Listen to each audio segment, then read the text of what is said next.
विराजमान आजच्या या कार्यक्रमाचे अध्यक्ष प्रमुख पाहुणे पूज्य गुरुजन वर्ग आणि येथे जमलेल्या माझ्या मित्र आणि मैत्रिणींनो, मी Shreyas Sambhaji Kakade, new English school मुरबाडची इयत्ता 6वीची विद्यार्थिनी आज आपल्यासमोर जनसेवा प्रतिष्ठान मुरबाड आयोजित मुरबाड कला व क्रीडा महोत्सव 2024 या कार्यक्रमांतर्गत वक्तृत्व स्पर्धेत माझे विचार मांडत आहे।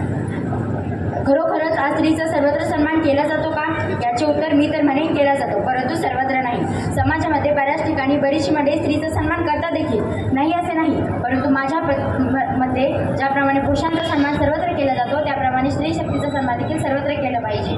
आजच्या 21व्या शतकातील स्त्री आज प्रत्येक क्षेत्रात पुरुषांच्या खांद्याला खांदा लावून काम करत आहे। आपल्या देशाचेच पाहिले तर आपल्या देशाच्या राष्ट्रपती प्रतिभाताई पाटील झाल्या, इंदिरा गांधी पंतप्रधान झाल्या, कल्पना चावला 11वी झाल्या, किरण बेदी पोलीस अधिकारी झाल्या।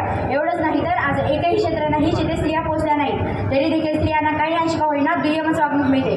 स्त्री ही आपला आहे, तिला जास्त काही कळत नाही अशी भावना आपल्या पुरुषप्रधान संस्कृतीमध्ये पाहायला मिळते। ज्याला स्त्री आई म्हणून कळाली तो जिजाऊचा शिवबा झाला, ज्याला स्त्री आई म्हणून कळाली तो जिजाऊचा शिवबा झाला, ज्याला स्त्री बहीण म्हणून कळाली तो मुक्ताईचा ज्ञानदेव झाला, ज्याला स्त्री बहीण म्हणून कळाली तो मुक्ताईचा ज्ञानदेव झाला, ज्याला स्त्री मैत्रीण म्हणून कळाली तो राधेचा श्याम झाला, ज्याला स्त्री मैत्रीण म्हणून कळाली तो राधेचा श्याम झाला, आणि ज्याला स्त्री पत्नी म्हणून कळाली तो सीतेचा राम झाला, ज्याला स्त्री पत्नी म्हणून कळाली तो सीतेचा राम झाला। आता तुम्ही म्हणाल खरंच एवढी गरज आहे का स्त्रियांचा एवढा सन्मान करण्याची? तर हो, तर मी एक वेळा नाही 1000 वेळा सांगेन आज गरज आहे स्त्रियांचा सन्मान करण्याची। कारण विज्ञानाने आम्हाला एकीकडे दुर्बिंदू ग्रहण बघायला शिकवले आणि दुसरीकडे स्त्री जन्मालाच ग्रहण लागले। आपण सोशल मीडियावर पाहतोच, लग्नासाठी मुली हव्यात म्हणून मुंडवळ्या बांधून मोर्चा काढला जातो। याला जबाबदार कोण? जन्म देण्यासाठी आई पाहिजे, राखी बांधायला बहीण पाहिजे, पालनपोषण करायला आजी पाहिजे, लाड पुरवायला मावशी पाहिजे, हसण्या खेळायला मैत्रीण पाहिजे, पण मुलगी मात्र नको। अहो, मी देखील माझ्या आईवडिलांची लेक आहे। माझ्या आईवडिलांची मी पहिलीच मुलगी असून माझ्या आईवडिलांना दुःख नाही झाले तर ते म्हणतात पहिली बेटी धनाची पेटी। आज जर स्त्री कारागृहात सुरक्षित राहू शकत नसेल तर या समाजात कशा सुरक्षित राहील?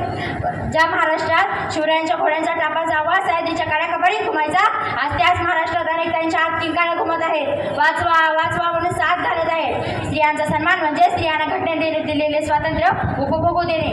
आज गरज आहे स्त्रियांना संरक्षण देण्याची, त्यांचा सन्मान करण्याची।